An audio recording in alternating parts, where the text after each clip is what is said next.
nasce a partir de projetos FAPERJ, que eu e a professora Caroline desenvolvemos ao longo dessa pandemia, então resolvemos reunir especialistas, né, que trabalham principalmente com questões da América Latina, né, reunindo esses temas de migração, trabalho e gênero, nesse período da grande migração, 1870 a 1930.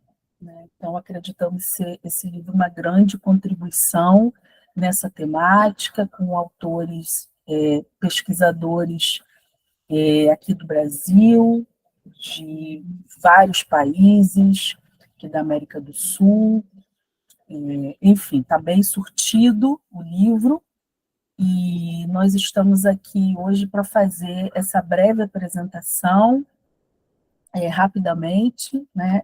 O livro ele foi publicado pela editora Mauad, e pode ser encontrado na Amazon, em livrarias físicas, ou seja, o acesso está bem fácil, tá?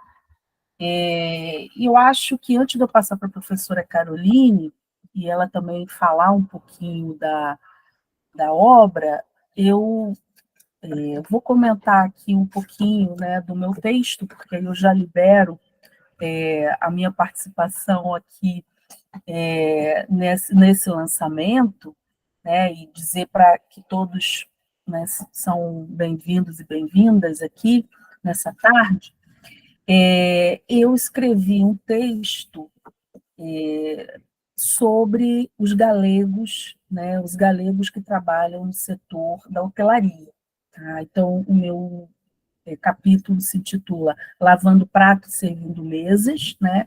A classe dos garçons e empregados de hotéis galegos e o centro cosmopolita no Rio de Janeiro. Né? Na verdade, esse texto ele é um texto que eu utilizo fontes históricas de natureza diversa, né? Tem um pouco de história oral, tem os processos de expulsão, os periódicos, né, do Centro Cosmopolita, e vai narrar um pouco o envolvimento desses galegos no setor terciário, no comércio e na hotelaria do Rio de Janeiro.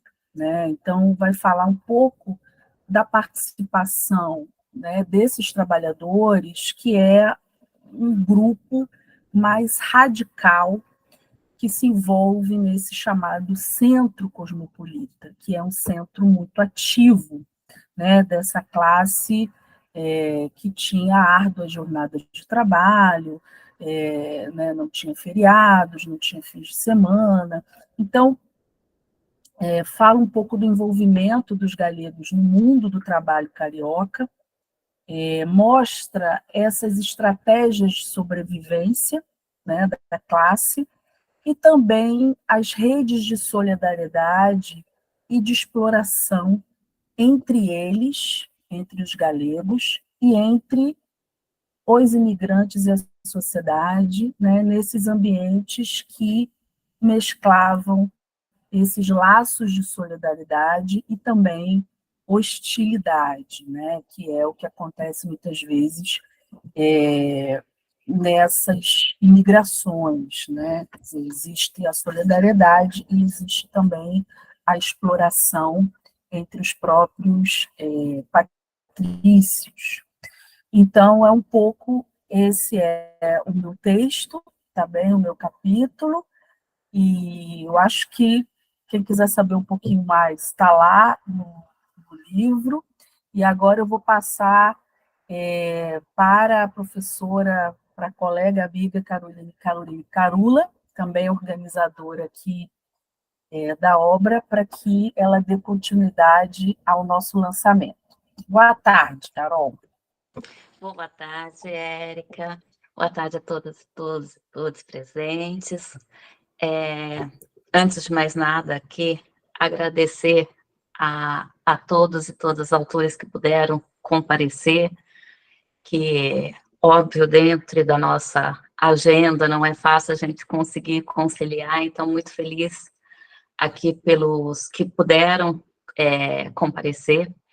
E quando a Érica e eu pensamos nesse livro, né, como a Érica já mencionou, que ele é fruto é um livro financiado pelas nossas pesquisas, né, desenvolvidas com financiamento público, né, e uma documentação que me apareceu foi justamente sobre mulheres imigrantes, e fui conversar com a Érica, e dessa conversa a gente começou a idealizar o livro que lançamos hoje, Imigração, Trabalho e Gênero, que tem como recorte o período da Grande Imigração, aí de 1870 a 1930, e o que nos preocupava na idealização do projeto, né, vamos mostrá-lo um pouquinho aqui, né, era a gente trazer uma discussão ali de artigos de autoras e autores de diversos espaços, mas que tinham, eu acho que a questão essencial ali é você pensar nesse livro de uma maneira orgânica, como que você tem um livro que não é uma colcha de retalhos,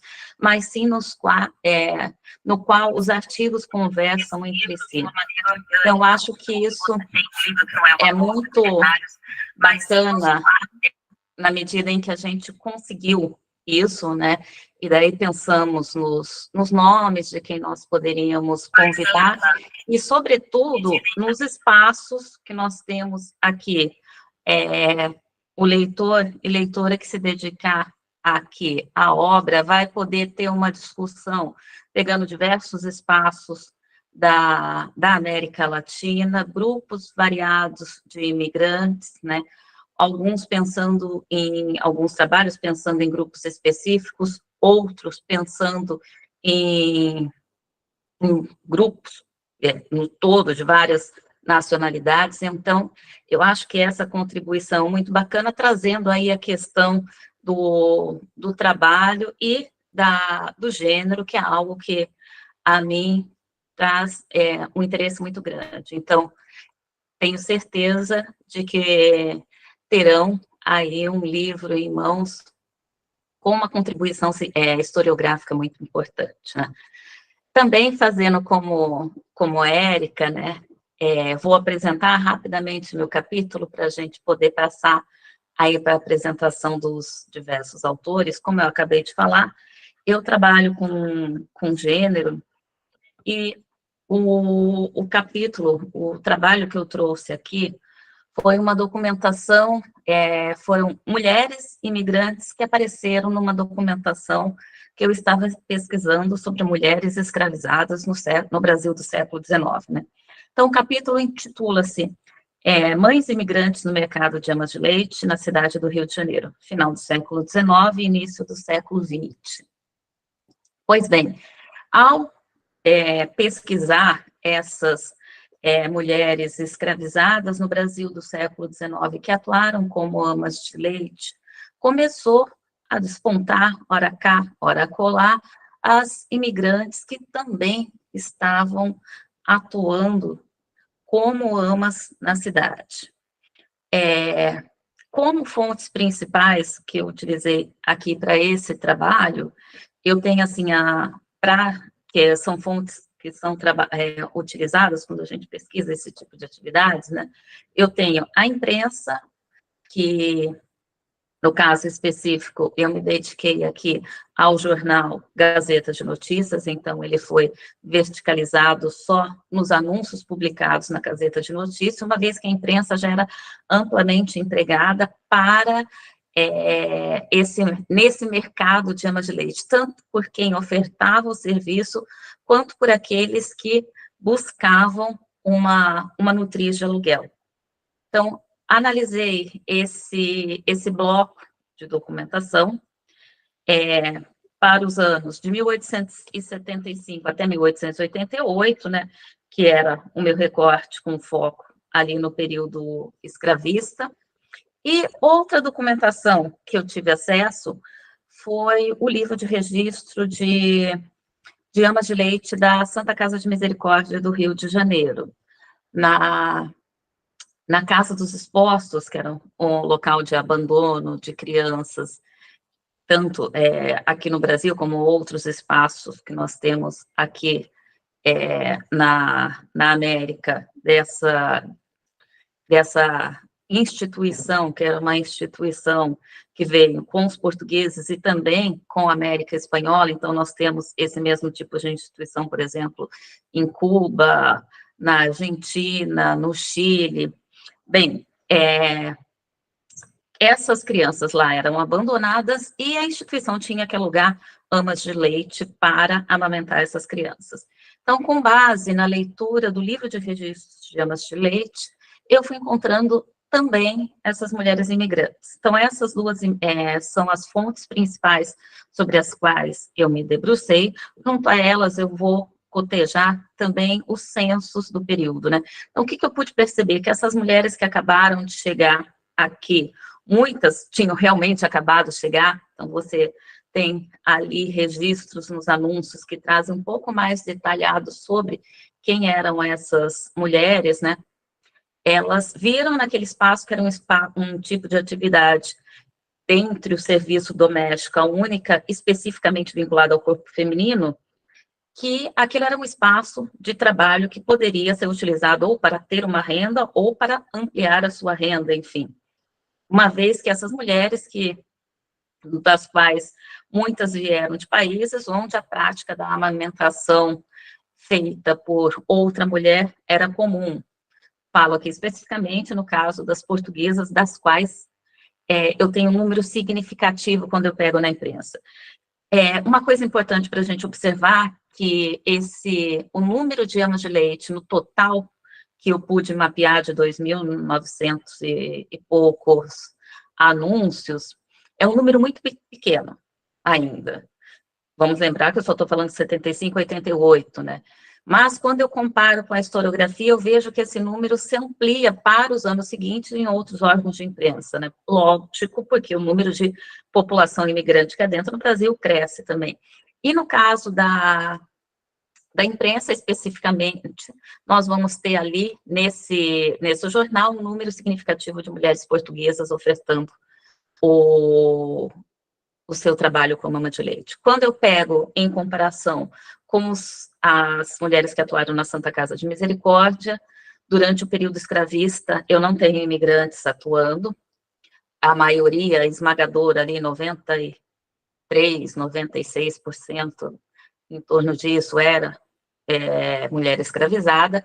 Porém, após a abolição até 1913, que é o livro de registro que há disponível, né, eu tenho um número já de imigrantes que também vai crescendo, que também condiz com o número de entradas aí, e o perfil de nacionalidade inverte um pouco, né, da maneira, quanto na imprensa eu tenho uma supremacia de portuguesas, aqui eu tenho uma supremacia, por exemplo, de espanholas, e logo em seguida de italianas, né, mas é bom lembrar que no caso da imprensa, é um espaço aberto, qualquer um colocava o seu anúncio. No caso da Santa Casa de Misericórdia e da Casa dos Expostos, aquilo estava muito vinculado a quem contratava e as redes vinculadas a quem gerenciava a instituição, né? Então, compreender um pouco sobre a vivência materna dessas mulheres que chegaram aqui e pensar a vivência dessas imigrantes dentro do mundo do trabalho local, no qual essa era uma atividade feminina, né, marcada aí pelo gênero, por uma questão de classe, que essas mulheres eram pobres, por uma questão também da própria xenofobia, que eu posso marcar para complexificar a análise. Eu acho que essa a ideia central do que eu quis apresentar, não vou entrar em detalhes, era só em linhas gerais mesmo, para a gente poder pensar um pouco nessas vivências maternas dentro, como elas se cruzavam no mundo do trabalho para essas mulheres que há pouco chegaram aqui no Rio de Janeiro. Bem, talvez eu tenha falado demais já, vou passar, então, aqui para o Paulo César Gonçalves. Muito obrigada, Paulo, por estar aqui e, sobretudo, por ter nos enviado um capítulo tão bonito aí. Olá, boa tarde. Queria primeiro agradecer a Érica e a Caroline pelo convite para participar do livro, e também pelo convite aqui para apresentar um pouco do capítulo que eu escrevi, né? E é um prazer também encontrar aqui alguns colegas que eu conheço, outros não, mas né, é, consegui já ler alguns textos, né? Os textos são muito interessantes, e eu acho que tanto a Érica quanto a Caroline têm razão, acho que o livro tem uma organicidade importante, né, que justifica a organização dele. Tá? Bom, eu também vou tentar ser rápido. Eu, na verdade, escrevi um capítulo, né, sobre... o título do capítulo é Imigração Chinesa no Brasil, a sombra do tráfico de coolies, né? Que, na verdade, é um capítulo sobre uma imigração que foi mais debatida do que, na verdade, aconteceu na prática no Brasil, né? E o que me interessava nessa questão era exatamente isso, né? E tentar entender como que se discutiu a possível imigração chinesa para o Brasil, né, com base nas experiências de trabalho sob contrato, né, que foram basicamente exercidos por chineses, indianos, aí, por várias regiões do globo, e que alguns autores que eu selecionei, que eu uso aqui, eu já vou falar quais são, tinham grande conhecimento dessas experiências e tentavam, de alguma forma, defender essas experiências, né, trabalho sob contrato, aqui, para que ele fosse aplicado no Brasil, sobretudo a partir de uma imigração chinesa, que, porventura, eles estariam defendendo. E o interessante é que esses autores eles vão elencar uma série de argumentos baseado na experiência, né, de outros países, de outros territórios, mas, ao mesmo tempo, eles têm que apresentar o imigrante chinês de uma maneira que, na ótica deles, seria aceitável para os fazendeiros, né? Ou seja, a ideia de que os imigrantes seriam, os chineses, né, seriam bastante servis, né, que seria uma imigração temporária, ou seja, eles voltariam para os locais de origem, e, claramente, sobretudo, né, os salários que eles ganhariam eram extremamente baixos, né? Esse era o ponto fundamental. Então, para fazer esse texto, eu selecionei 5 obras, né, que vão aí desde 1800, da década de 1860 até 1894. A primeira delas é de Xavier Pinheiro, que é de 69, onde ele discute a imigração chinesa com base na experiência que ele teve, né, que ele conheceu, inclusive nos Estados Unidos, que é uma imigração diferente do que se buscava, né? A imigração dos Estados Unidos era uma imigração livre, não tinha basicamente contratos, né, não eram imigrações feitas sob contrato. Depois, um outro texto, esse já não é de um autor, na verdade, ele é de uma sociedade, que se chamava Sociedade Importadora de Trabalhadores Asiáticos Chineses, que foi escrito em 1877, que, na verdade, é um grupo de pessoas interessadas em criar uma sociedade para importar chineses para o Brasil, ou seja, de alguma forma tentar oferir lucros no recrutamento e no transporte, né, desses chineses, sobretudo da região lá de Amoy, de Macau, de Hong Kong, para o Brasil. Depois, um outro texto do Salvador de Mendonça, que era um intelectual, de 1879, que vai discutir também essas experiências, vai defender a mão de obra chinesa, né? Um outro de Alves de Lima, que é de 86, vai nesse mesmo sentido. E, por último, 2 textos de um diplomata chamado Henrique Lisboa, né, que escreve em 88 e o outro em 94, onde ele discute essa imigração chinesa, já numa perspectiva, né, sobretudo de 94, nesse balanço do que aconteceu aí nessa segunda metade do século XIX, com relação à migração chinesa para o Brasil, que foi, na verdade, ela não aconteceu, na verdade, né, não podemos nem dizer que foi um fracasso, porque ela não aconteceu, né? E ele faz o balanço disso, inclusive usando um episódio de um navio chamado, um navio alemão que trouxe chineses para o Brasil, o chamado Tetartus, né, que foi uma experiência um tanto traumática, né, e que esses chineses vão, na verdade, trabalhar em várias lavouras pelo interior aí do Rio de Janeiro, né. E eu começo o texto exatamente, né, tentando chamar a atenção do leitor para como que a migração chinesa, ela, de alguma maneira, ela se apresentava, na perspectiva dos fazendeiros e dos políticos, como uma espécie de transição do trabalho escravo para o trabalho livre, né? Então, no Congresso Agrícola de 1878, tem uma palestra de um inglês, né, que é representante de um banco inglês, inclusive, que era proprietário da Fazenda Angélica, onde ele vai discutir a utilização de trabalhadores, de coolies, né, no caso indianos, não chineses, tanto nas colônias britânicas quanto no Ceilão.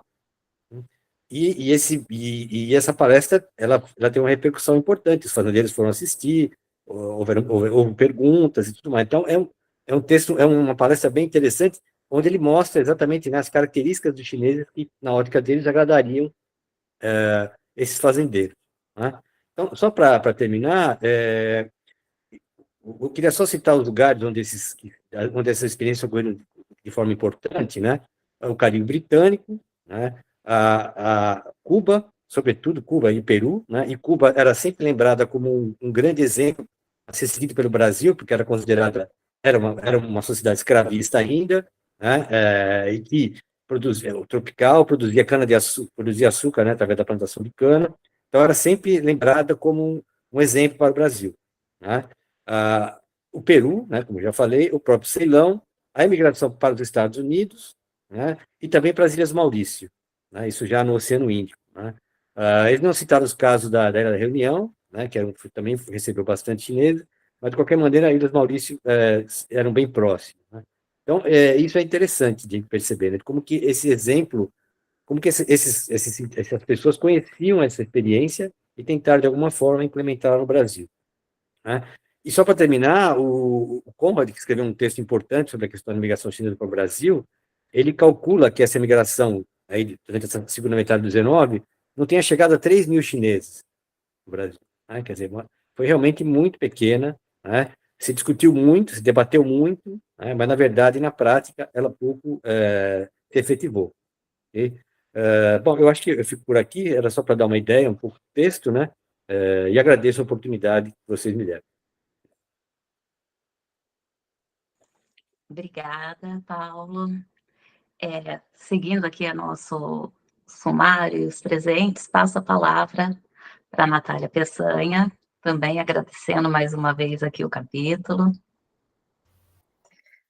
Primeiro, eu gostaria muito de agradecer, né, a professora Érica Sarmento, a professora Carolina Carula, né, por terem propiciado, né, que eu publicasse, né, num livro tão importante como esse, um capítulo.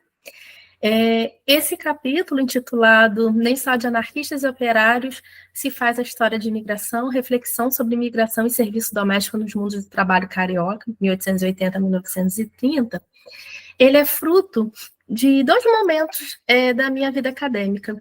Uma, que é o doutorado que eu desenvolvi na Universidade Federal Rural do Rio de Janeiro, sob a orientação do professor Álvaro Pereira do Nascimento, defendido em 2018, no qual eu analisei o cotidiano e as relações de trabalho envolvendo empregadas domésticas nacionais e estrangeiras, né, no Rio de Janeiro. E um outro momento é o que eu vivencio agora enquanto professora em ensino de História na Universidade Federal de Uberlândia. Esse capítulo, então, ele começa trazendo uma discussão em relação a como a imigração ainda ela é representada nos livros didáticos, muito utilizados nas redes estaduais, não só de Minas, mas também aqui no Rio de Janeiro, que é um livro do Alfredo Boulos, um livro muito bom, mas ainda assim ele traz uma visão em relação à imigração muito limitada no sentido de ainda apresentar, apesar do debate historiográfico, né, bem avançado em relação à questão da imigração, uma imigração que tende a ser associada à relação de trabalho, né, de transição do trabalho escravo para o livre, né, uma imigração geralmente masculina, que está ocupando os cafezais ou então o cenário operário, né, do Rio de Janeiro, São Paulo e outras regiões.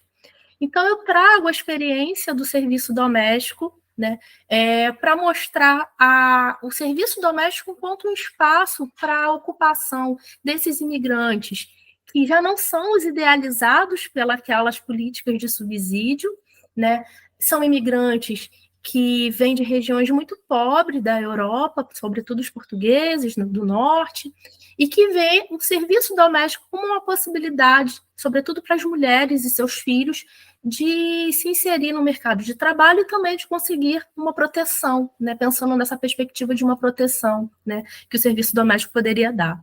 E aí, nesse sentido, eu trabalhei nesse capítulo com anúncios presentes no Jornal do Comércio, com contratos que eu consegui no Arquivo Nacional e que mostram que não necessariamente esse trabalhador que nunca experimentou o cativeiro, ele tinha uma condição de vida, de condição de trabalho, que a gente pode associar à ideia de um trabalho livre nos moldes capitalistas burgueses. Então, esses imigrantes, eles poderiam experimentar uma relação de trabalho compulsório, em que sua mobilidade é limitada, uma vez que ele está ali vinculado a uma dívida, né? Então, ele tem que pagar aquela dívida e ficar tutelado aquela casa até que pague.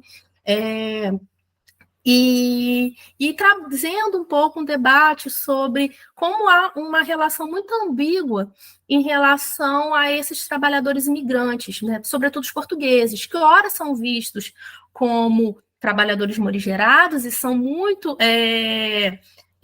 anunciados nos jornais, né, demandados por pessoas, por famílias, ora, eles são vítimas do lusitanismo. E aí, eu só fazendo uma conexão com o trabalho da professora Caroline Carula, eu trago um anúncio de uma demanda por uma ama de leite, em que a pessoa fala, olha, eu preciso de uma ama de leite branca, desde que não seja portuguesa. Então, as relações, elas são muito conflituosas. Então, nesse capítulo, eu vim trazendo um pouco para fazer uma problematização e romper com a ideia de uma história única, né? Que a gente vem discutindo muito sobre a ideia de uma história única, pensando nos estudos sobre cultura afro-brasileira, mas também pensar, né, como que muitas vezes esses materiais didáticos eles também constroem uma história única, engessada, e que não estão conectadas com o avanço que a historiografia vem trazendo em relação à questão da imigração.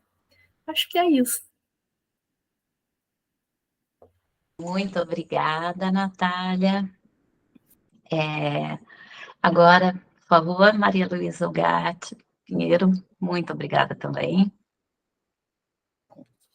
Eu que quero agradecer, né, principalmente a Érica e a Caroline, né, o convite para participar dessa publicação, também hoje, né, na companhia de tanta gente bacana aqui, alguns já conhecia, outros estou conhecendo agora, né? E o artigo que eu trabalho nesse livro, eu chamei de Imigração, Trabalho e Gênero, no Espaço Urbano Manauara, entre 1900 e 1920, né? Quase todos os meus trabalhos são focados no estudo sobre os trabalhadores amazonenses, né? Mas nos últimos anos eu venho tentando investigar a mulher trabalhadora, né? Investigar essa mulher que trabalhava aqui no Amazonas.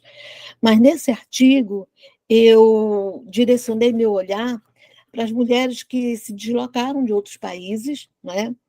E no chamado período do boom da borracha, né? Que foi um período assim que alavancou a economia no norte, principalmente Manaus e Belém. E é um período que ele é rico em transformações, e é o período histórico aqui da nossa história que concentrou o maior fluxo migratório para a região, né? Então, é um momento de expansão associada à construção de empreendimentos modernos em Manaus, né? Manaus expande sua malha urbana, introduz uma série de serviços, não apenas para abrigar o contingente de imigrantes nacionais e estrangeiros que estavam chegando, mas também para responder necessidades de agenciamento e da comercialização da borracha, né? Então, assim, para esse período, os números gerais acerca da entrada de imigrantes, né, eles são imprecisos, né, os censos são imprecisos também, mas eles são significativos. Em 1907, por exemplo, a população de Manaus ela era calculada em 60 mil habitantes, e a cidade contava com pelo menos 10 mil estrangeiros, né? Segundo um sanitarista renomado da época, chamado Hermenegildo de Campos, ele dizia que a maior colônia era de portugueses, logo depois vinham os espanhóis, depois os italianos e outras nacionalidades. O certo é que essa forte presença de imigrantes gerou um espaço urbano muito dinâmico, né? E imprimiu à cidade um ar mais cosmopolita. Então, a gente via nos jornais que foram, os periódicos que foram o principal objeto de investigação dessa pesquisa, a gente encontra lojas com nomes afrancisados, né, falando dos bondes elétricos, das livrarias que exibiam periódicos nacionais e estrangeiros, né, dos memorialistas falando do burburinho das ruas, dos bochichos nos cafés, bares e confeitarias, né, das vestes das mulheres pobres, de chita e de classes mais abastadas, falando que elas se vestiam de esvoaçantes musselinas. Então, são algumas imagens que estão impregnadas nos memorialistas e estão impregnadas nesses jornais. Então, nesse período, essas comunidades de imigrantes eles se multiplicam na cidade, né? E quanto maior a comunidade, maior as solidariedades que se criavam. Então, favorecendo a criação de agremiações, né, associações, o aparecimento de uma imprensa estrangeira que foi muito forte aqui, né, que atuava numa verdadeira dimensão de rede social, fortalecendo a comunicação interna entre os estrangeiros, né, entre os imigrantes, e a troca de experiências também, os laços identitários, e também falavam para seus países de origem. Então, esses imigrantes eles ocuparam posições no serviço público, no comércio, no trabalho informal e fabril, e gerou grandes nomes, como o famoso comendador J.G. Araújo, que foi um grande financiador da Goma Elástica aqui, né? Então, mas a grande maioria desses imigrantes que vieram para cá, né, os que enriqueceram foram muito poucos.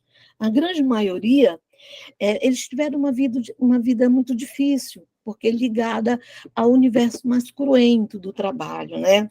Então, mesmo durante os períodos que a borracha oferiu muito lucro para o norte, para Manaus e Belém, mesmo nesse momento, a cidade não era capaz de empregar toda a quantidade de imigrantes que chegavam, dando trabalho, saúde, educação, né, para todo mundo. Então, e mesmo aqueles que recebiam salários, os salários eram baixos, as horas de trabalho eram muito longas, né?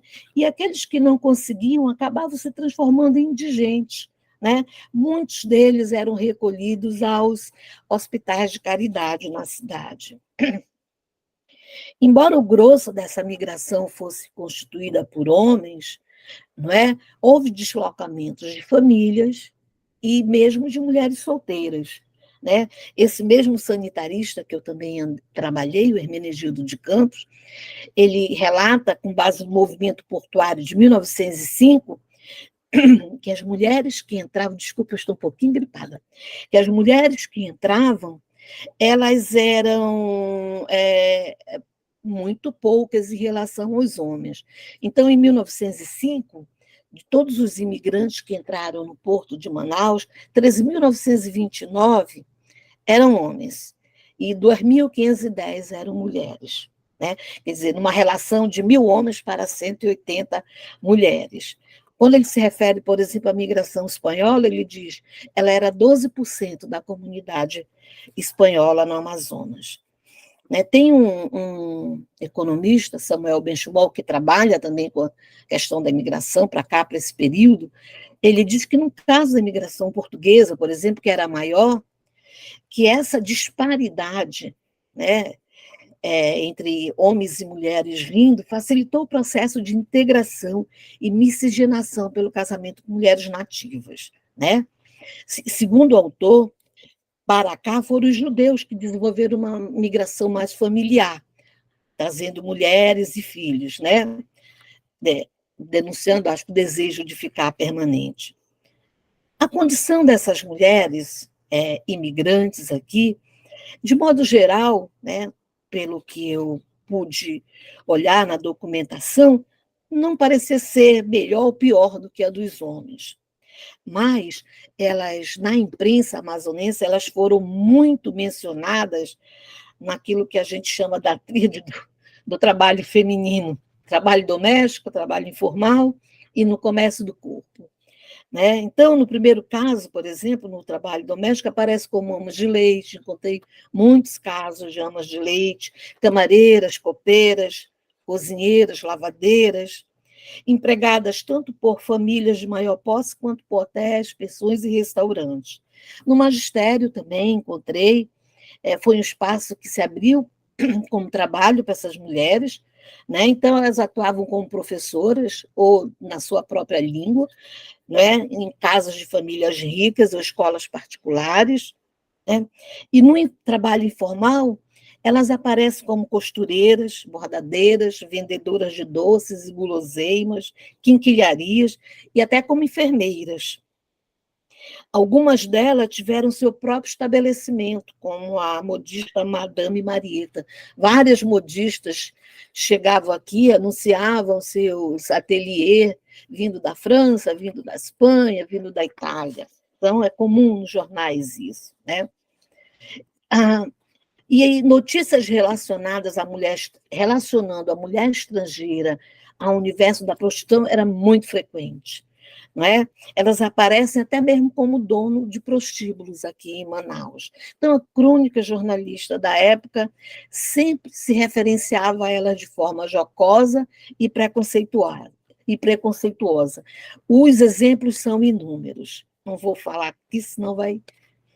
Então, e outra coisa que eu observei, que os trabalhos femininos aqui, eles tiveram interferências étnicas também. Eles opuseram mulheres estrangeiras à mão de obra local. Então, eram frequentes os anúncios divulgados por potenciais empregadores, no complemento dizia, se prefere portuguesa ou espanhola, né? Principalmente em solicitação de empregadas domésticas, destinadas às casas de família, né? Por exemplo, os ingleses aqui, que era uma comunidade pequena, mas muito rica, eles davam preferência às barbadianas por causa da língua, não é? Outro local também que eu pude observar esse viés étnico foi no setor manufatureiro da cidade, né? Mais especificamente numa fábrica de roupas, né? Chamada Fábrica de Roupas Amazonenses, de um proprietário de origem portuguesa, né? que empregou mais de 60 mulheres por volta de 1913. E essas trabalhadoras, em inúmeros momentos, elas fizeram parte das manifestações de trabalhadores no Amazonas e na organização do movimento operário. Fizeram até greve. Encontrei elas em 3 momentos grevistas para cá. Em 11, uma greve motivada por questão dos salários. Em 12, pela demissão de um gerente por parte do patrão, né? E em 13, elas também paralisam contra o próprio governo, porque a empresa estava falindo e elas estavam lutando junto com os patrões pelo próprio trabalho, né? Então, elas participavam das manifestações do 1º de maio, então, alguns jornais de trabalhadores fazem referências a ela, né? Inclusive discussando algumas operárias. Bom, tentei dar assim, um breve panorama, mais ou menos, do que eu trato no artigo, né? O resto aí é só lendo um pouquinho mais, para saber. Mas agradeço muito estar participando desse livro. É uma honra para mim. Obrigada. Muito obrigada. A gente não pode dar o spoiler total, né? Só um gostinho.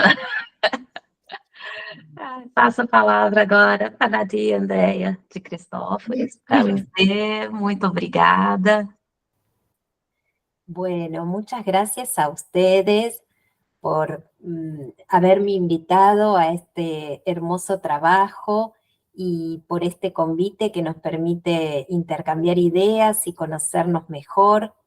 Mi trabajo o mi capítulo estuvo relacionado con un tema que vengo investigando hace mucho tiempo, que es el de la inmigración gallega en Buenos Aires, un poco acompañando a Erika en su recorrido y a otros colegas de la Argentina que también se interesan mucho en esta inmigración.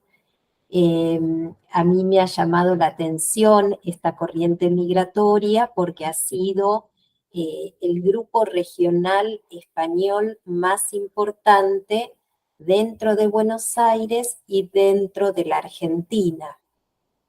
En este capítulo que yo he desarrollado, me concentré en la trayectoria de un inmigrante gallego, Anselmo Villaramigo, quien arribó a Buenos Aires en 1862 como parte de estas corrientes migratorias que nosotros denominamos tempranas, porque en realidad las corrientes masivas y más numerosas de gallegos a la Argentina se produjeron a partir de fines del siglo XIX y comienzos del XX.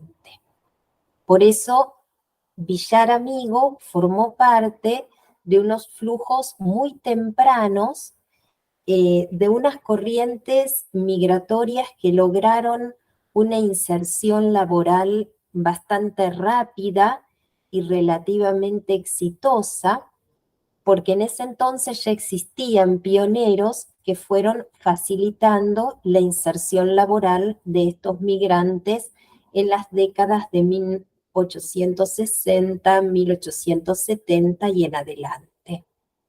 En el caso de esta trayectoria que yo analicé en el capítulo, no me concentré en ella para desarrollar principalmente una biografía en el sentido acabado histórico, sino que traté de ir detectando todos los espacios políticos, económicos, sociales, en los cuales este inmigrante logró una rápida y exitosa inserción, con el fin de ver cómo su integración en el ámbito económico fue facilitando su pasaje por el ámbito político, tanto local como gallego, y cómo al mismo tiempo esta participación en espacios políticos muy diversos y estas redes políticas que Villaramigo fue tejiendo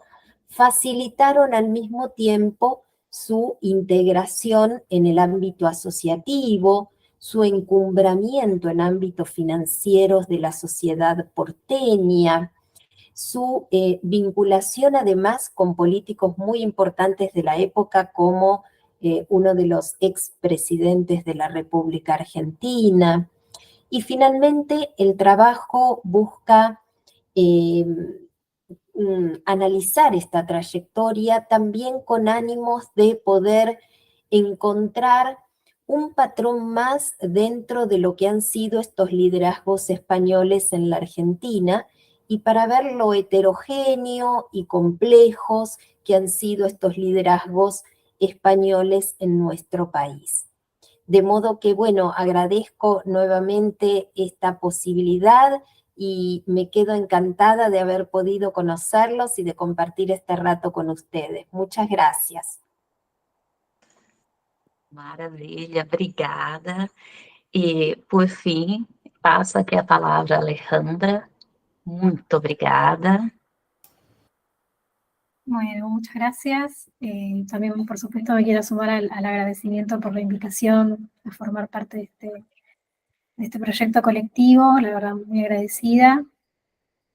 Bueno, en particular mi contribución tiene que ver con un trabajo que se enmarca en la profundización de mis estudios de doctorado. Yo defendí la tesis doctoral en la Universidad de Buenos Aires, en la Facultad de Filosofía y Letras, bajo la dirección de la doctora Naida de Cristóforis, en la que analicé sobre todo la solidaridad que miembros de la comunidad española residentes en la ciudad de Buenos Aires manifestaron a favor del franquismo durante la Guerra Civil Española y la Segunda Guerra Mundial.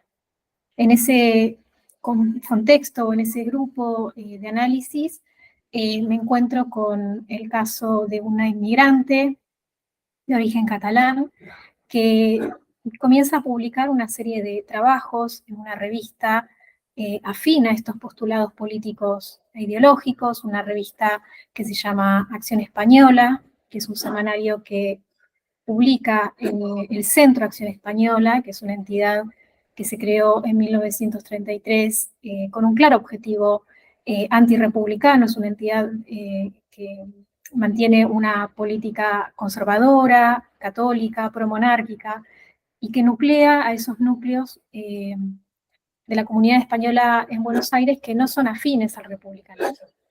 Esta publicación, entonces, tiene una continuidad bastante interesante entre 1933 y 1942, y allí pude encontrar entonces la voz de esta mujer, de esta inmigrante española, Dolores B. de Cereceda, que comienza a publicar una serie de artículos manifestando distintas preocupaciones que a través del análisis que puedo ir realizando, tienen que ver con el rol de la mujer y con el concepto de feminidad, ¿no? ¿Cuál es el lugar de la mujer en ese contexto en el que se están produciendo tantos cambios, tanto en España como en el mundo, ¿no? En el contexto mundial, respecto a la participación de la mujer en los espacios políticos, la aparición del sufragio femenino, la participación femenina en el sufragio?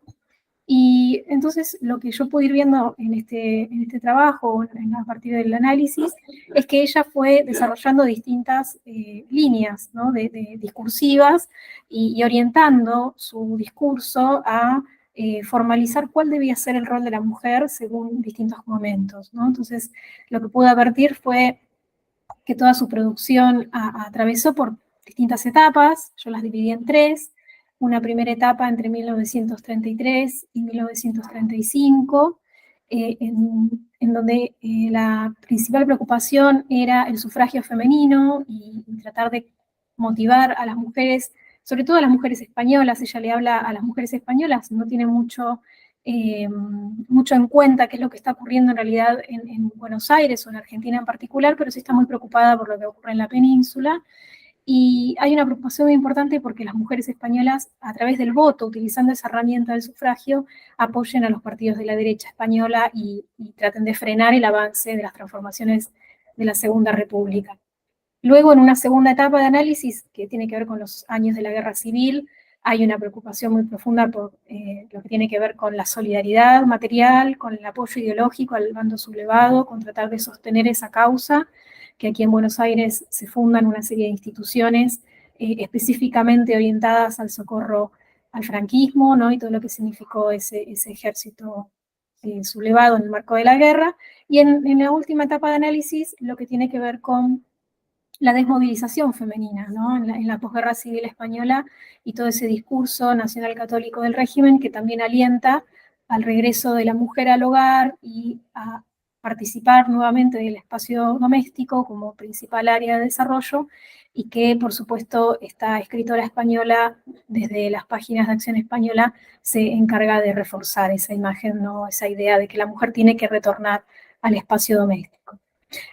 Así que, bueno, mi trabajo tuvo que ver con un caso de estudio, con analizar un poquito más en detalle los discursos acerca del rol de la mujer y de la feminidad en el seno de esta comunidad migratoria española que está muy convulsionada por estos acontecimientos que van ocurriendo en España y que repercuten de manera muy directa en estos espacios, y la forma en la que estos núcleos conservadores, promonárquicos, católicos, articulan entonces instituciones y organismos de difusión, voces femeninas para atraer el apoyo del resto de la comunidad inmigratoria. Así que esa es mi contribución y les agradezco mucho por la invitación y permitirme presentarlo. Obrigada, Alejandra. Bem, Érica, acho que já deu para gostar bastante aqui aos nossos possíveis leitores da riqueza do livro, né? Eu, né, gostaria de agradecer, acho que, né, todas e todos os autores aqui presentes, e aos que não puderam vir, obviamente, né, por questão de compromissos, mas que sim colaboraram conosco. Sabemos que uma obra coletiva sempre é um trabalho de prazos, de dedicação, de generosidade também, né, onde todos temos que esperar pelo outro, pelo tempo do outro, cumprir prazos. Então, todos com agendas muito cheias, né, mas todos cumpriram rigorosamente aí o prazo, e o livro saiu em muito pouco tempo, né. Dizer que essas migrações, que a migração é o elo, né, que une a questão do gênero, do trabalho,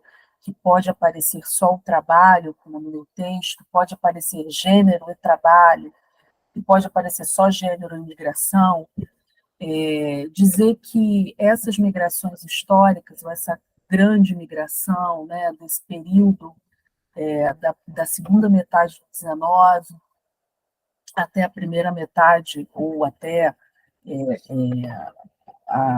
as primeiras décadas do século XX, ela ainda tem muito a oferecer. A gente vê, através desse livro, quantas pesquisas relevantes e inéditas, quantos textos foram produzidos e quantos temas ainda podem sair dessas pesquisas, de cada autor, desses textos, ou o quanto de potencial, né, de capacidade esses textos podem despertar, suscitar em outros pesquisadores, em outros alunos, historiadores, né, que trabalham com essa temática ou que têm ganas, vontade de trabalhar com esses temas. Então, eu acho que, né, eu sempre escuto as pessoas dizerem, não, mas isso, as migrações nesse período, elas já deram o que tinham que dar, né? Já está esgotado. Então, até que ponto, né? A gente tem um trabalho aí da professora Caroline, que é um tema novo, a gente tem esses trabalhos para fora do Sudeste, o trabalho da Maria Luísa, né?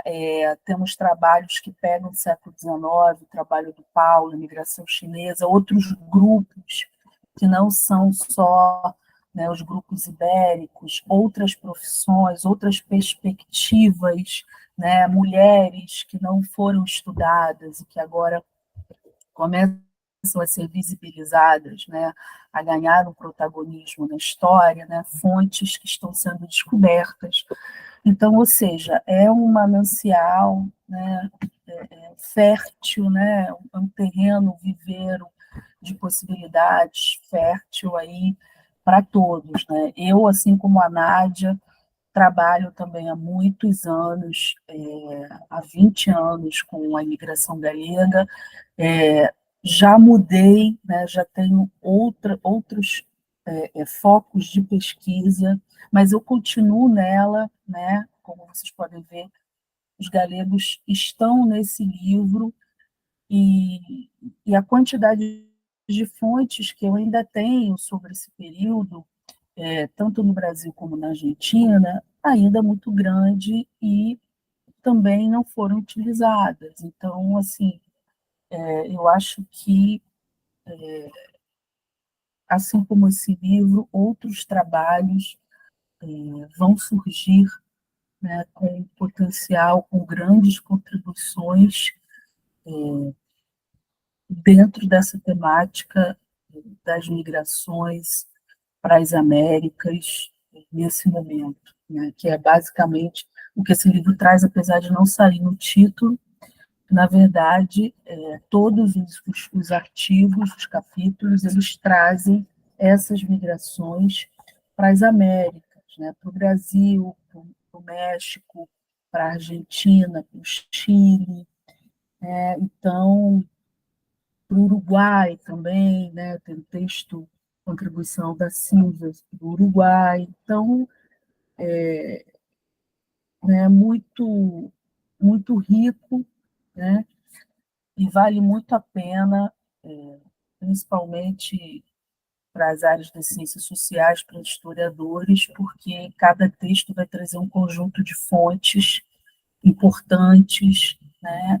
E essa forma de se debruçar sobre as fontes que cada pesquisador tem e as suas conclusões sobre essa documentação, tá? Então, ficamos por aqui, né? Agradecendo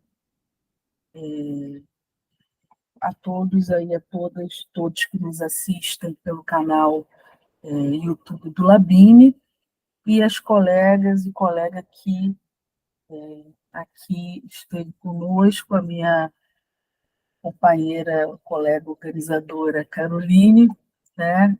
Aí por juntas, né? E a todos os amigos e amigas, colegas, uns de longa data que nos acompanharam nesse livro. Então, uma boa tarde para todos e saudações migratórias, e seguimos aí com as nossas pesquisas, e viva a ciência! Boa tarde para